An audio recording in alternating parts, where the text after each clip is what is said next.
ദൈവത്തിന്റെ അതിപരിശുദ്ധമായ നാമം വാഴ്ത്തപ്പെടുമാറാകട്ടെ. കർത്താവിലേക്ക് നമ്മുടെ കണ്ണുകൾ വീണ്ടും ഉയർത്താം. പ്രാർത്ഥനയോടെ ഈ ദിനം നമുക്ക് തുടങ്ങാം.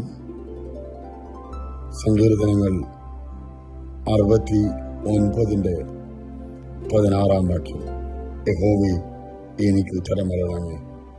നിന്റെ ദയ നല്ലതല്ലോ, നിന്റെ കരുണയുടെ ബോധപ്രകാരം എങ്കിലേക്ക് തിരിയണമേ.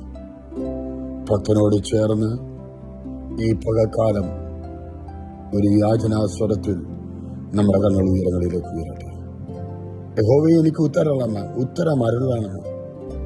ഉത്തരമരുളും എന്നുള്ള ഉറപ്പോടെ അപേക്ഷിച്ചാൽ കേൾക്കുന്ന ഒരുവനാണെന്നും മറുപടി പറയുവാൻ കഴിവുള്ളവനാണെന്നും ധൈര്യത്തോടെ ആയിരിക്കുന്നുവെങ്കിൽ നമുക്ക് പറയാം, നിന്റെ ദയ നല്ലതല്ലോ.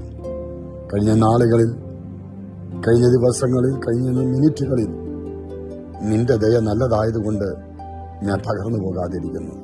തീർന്നില്ല. നിന്റെ കരുണയുടെ ബഹുത്വപ്രകാരം എങ്കിലേക്കൊന്ന് തിരിയണമേ. കരുണാസമ്പന്നനായവൻ അവന്റെ കരുണ വിട്ട് പലപ്പോഴും നമ്മൾ തിരിയുമ്പോഴും എന്നിലേക്ക് തിരിയുന്ന, നമ്മിലേക്ക് തിരിയുന്ന, വീണ്ടും നമ്മളോട് അനുകമ്പ കാട്ടുന്ന, കരുണ കാട്ടുന്ന ആ നല്ല കർത്താവിന്റെ കരങ്ങളിലേക്ക് ഏൽപ്പിച്ച് അവങ്കിൽ നമുക്ക് ആശ്രയം വെച്ച് ഇന്ന് പോക്കാലം പറയാം.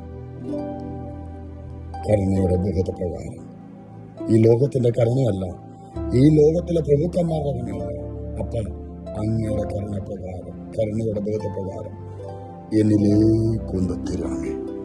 ആ അപേക്ഷയോടെ, പ്രാർത്ഥനയോടെ നമുക്കായിരിക്കാം. സർവശക്തനായ ദൈവം ഏവരെയും അനുഗ്രഹിക്കുമാറാകട്ടെ. ആമേൻ.